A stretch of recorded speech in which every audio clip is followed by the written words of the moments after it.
41 anos e 43 dias. Esse é o intervalo que separa dois homens. Também o tempo necessário para um reencontro, cujo objetivo é um só: acertar as contas com o passado. Quando Conrad cruza os portões do castelo, a Europa já não é a mesma de quando ele era cadete a serviço do Império. Entre aquele dia distante da juventude e a noite do retorno, o continente atravessou a Primeira Guerra Mundial, assistiu à dissolução de dinastias seculares, viveu crises econômicas devastadoras, presenciou a ascensão de regimes totalitários e mergulhou novamente no abismo da Segunda Guerra Mundial. Ainda assim, ali, naquela propriedade isolada da Hungria rural, o tempo parece ter sido congelado. Quando Conrad entra no salão principal, Henrique o convida a sentar-se. E assim começa a história.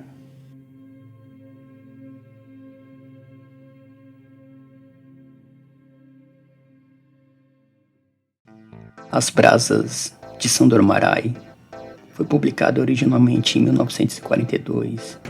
A obra surge em meio a colapsos morais e políticos que transformaram radicalmente a Europa. O romance é escrito após a dissolução do Império Austro-Húngaro.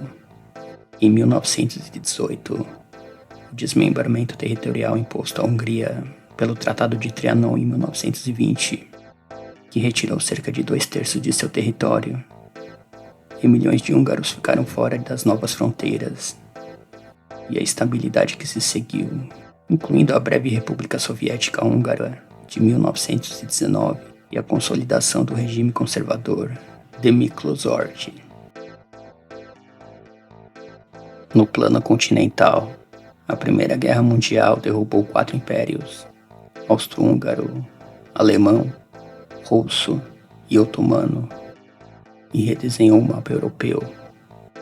A crise de 1929 intensificou o desemprego e a radicalização política, favorecendo a ascensão do nazismo e do fascismo na Itália. Em 1939, com a invasão da Polônia, iniciou a Segunda Guerra Mundial, arrastando novamente a Hungria, então aliada ao eixo, para alianças instáveis e decisões controversas. Quando o romance é publicado, Budapeste já vive sob as tensões da guerra, com censura, mobilização militar e a crescente influência alemã. O colapso moral não é apenas militar ou territorial, ele também é ético. Perseguições políticas, leis antissemitas e a erosão das antigas estruturas aristocráticas revelavam uma sociedade em transformação forçada. É nesse cenário de impérios desfeitos, fronteiras mutiladas, regimes autoritários e crise de valores que a narrativa de Márai se insere, refletindo em escala íntima a mesma sensação de perda, ruptura e desintegração que marcou a Europa da primeira metade do século XX.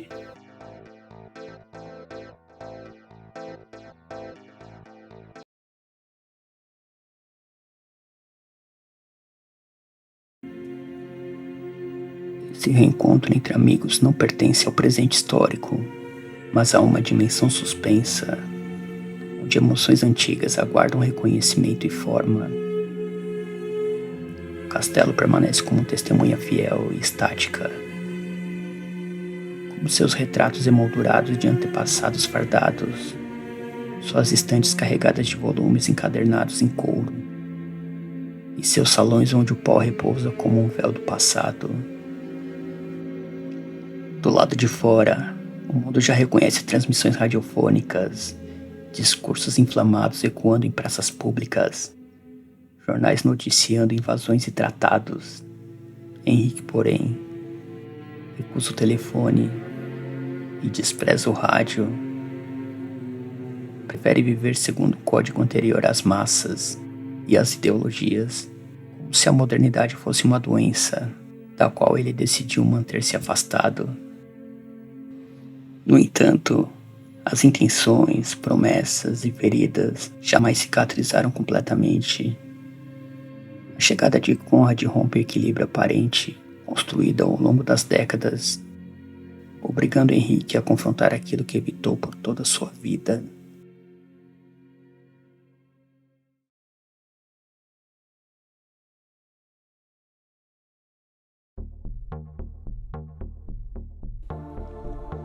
Enquanto o continente assinava o Tratado de Versalhes em 1919, no ano seguinte, o Tratado de Trianon ocultava 2/3 do território húngaro. Henrique permanecia prisioneiro de um único instante, um instante que ocorreu há 41 anos antes. O lugar onde vivia era mais do que uma construção antiga, era a extensão concreta de sua identidade. Seus corredores preservavam o arco de passos, esses passos que não existem mais. Suas paredes guardavam o peso de gerações que acreditavam na continuidade do Império Austro-Húngaro.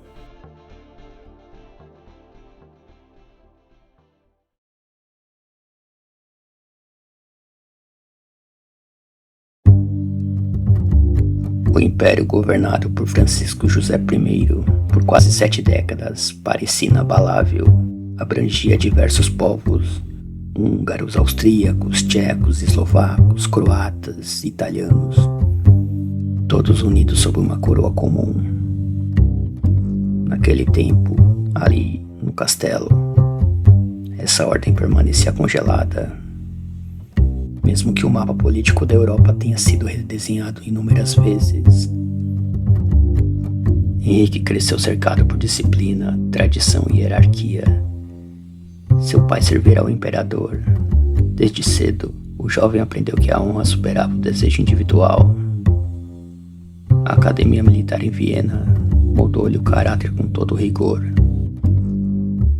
Sua mãe, estrangeira naquele universo inflexível, ofereceu ao filho uma visão mais sensível do mundo, introduzindo ele à literatura e à música.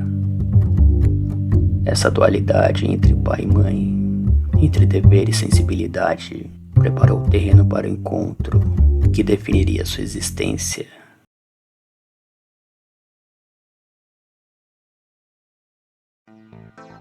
E foi no Colégio Militar em Viena que Henrique conheceu Conrad. A capital imperial, no final do século XIX, era um centro efervescente de cultura e tensão. Nos cafés discutiam-se as ideias de Freud e as transformações sociais. Nas salas de concerto ecoavam sinfonias que capturavam a melodia centro-europeia. Ao mesmo tempo, o nacionalismo crescia às margens do império, ameaçando sua coesão.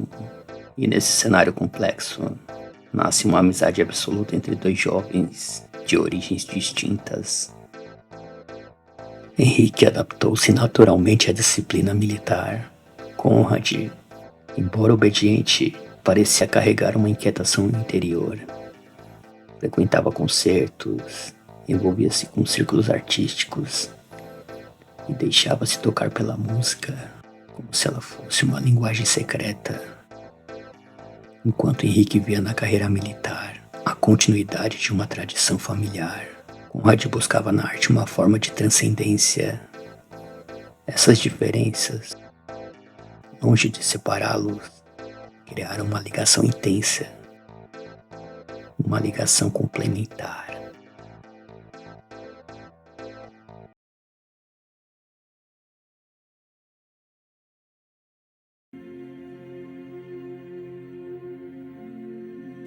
A música revelou a diferença essencial entre os dois.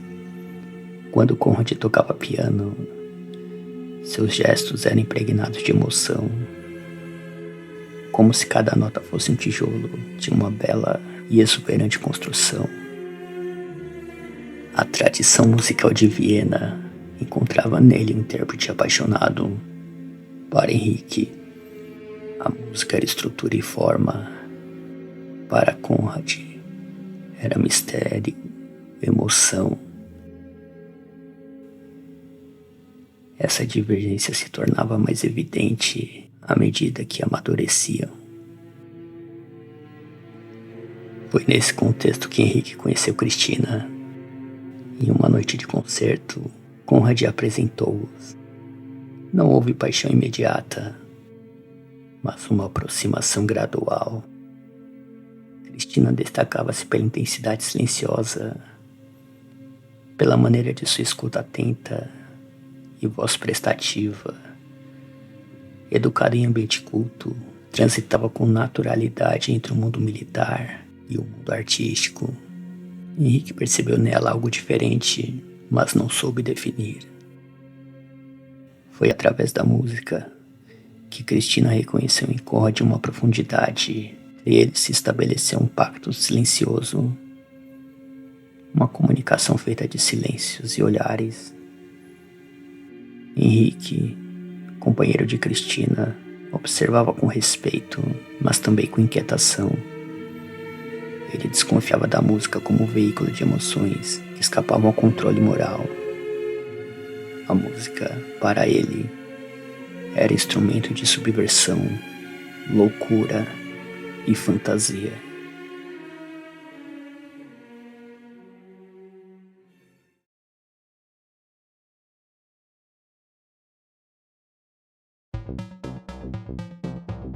A ruptura da amizade ocorreu durante uma caçada.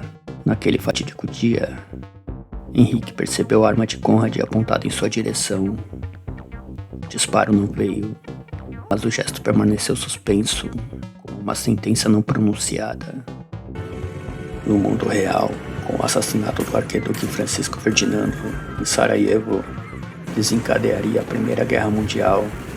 Milhões de homens seriam mobilizados. Trincheiras rasgaram a paisagem europeia.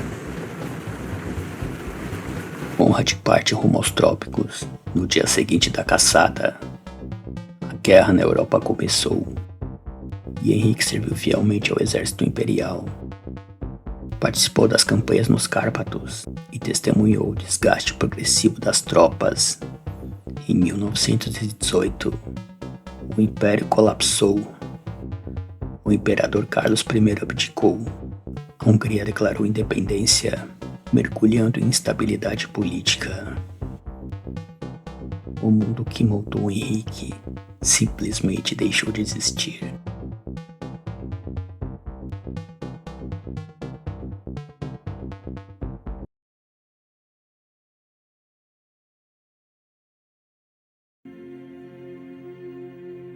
Com a partida de seu ex-amigo, ou seria inimigo, o castelo ficou vazio.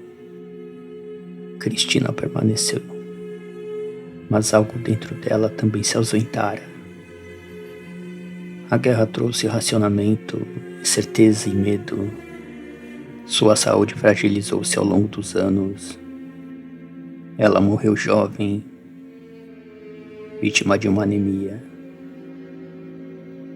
Henrique regressa ao seu lar e encontra um país reduzido e ressentido.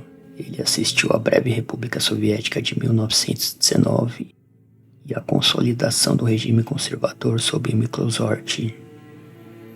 A crise econômica da década de 30 agravou a pobreza e ampliou tensões sociais. No entanto, ele permaneceu isolado, recusando-se a participar dos debates ideológicos. Sua obsessão era outra: compreender o que havia por trás do gesto de Conrad.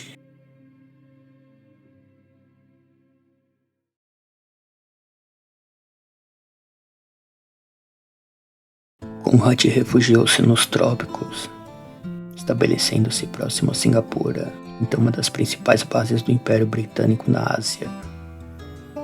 Viveu entre comerciantes e marinheiros, experimentando o declínio gradual do corpo e da mente. Os trópicos eram embebidos de vícios em jogos, doenças venéreas e drogas como instrumento de fuga. A realidade era selvagem. A lepra dos trópicos corroía lentamente a carne. Apesar da transformação do mundo, dentro dele, a memória daquele episódio da caça permanecia intacta e viva em sua memória. Décadas se passaram. Ainda assim, o fio invisível perdurou sobre o término de uma amizade mal resolvida. Depois de todos esses anos, o reencontro foi inevitável. Conrad retorna à Europa.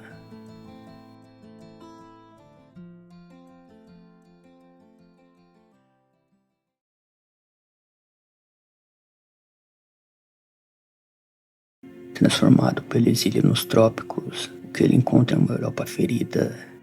Também encontra o mesmo castelo. Depara-se com um homem a quem chamava de amigo, cujo objetivo é revolver as areias do passado. O jantar que compartilham é quase ritualístico. Henrique fala longamente, como se examinasse cada década em busca de coerência. Cada detalhe é relembrado. Ele não busca vingança. Busca elaborar minuciosamente o que ocorreu no passado. Enquanto impérios caíam e novas ideologias prometiam redenção coletiva, a sua questão era íntima. Precisava saber se sua vida fora construída sobre uma verdade, sobre uma ilusão. Conrad escuta em silêncio, consciente de que sua presença é resposta suficiente. Em determinado momento, Henrique traz o diário de Cristina, sua falecida esposa, preservado por 40 anos. Ali poderia estar a confirmação de uma suspeita, a revelação de um amor oculto e a explicação do gesto na floresta. Henrique nunca o leu. Num gesto decisivo, aproxima-se da lareira e lança-o ao fogo. As chamas consomem página a página. O mistério acerca do passado queima e se consome em brasas. Através desse ato, Henrique compreende que algumas perguntas sustentam a própria existência. Mais do que obter respostas definitivas, ao queimar o diário, decide permanecer fiel à dúvida que mudou toda a sua vida. A verdade escrita poderia oferecer alívio, mas também poderia esvaziar o sentido que a espera lhe proporcionou. O amor oculto importa, a motivação para matar o amigo. Cristina está morta. O tempo caminhava para o fim.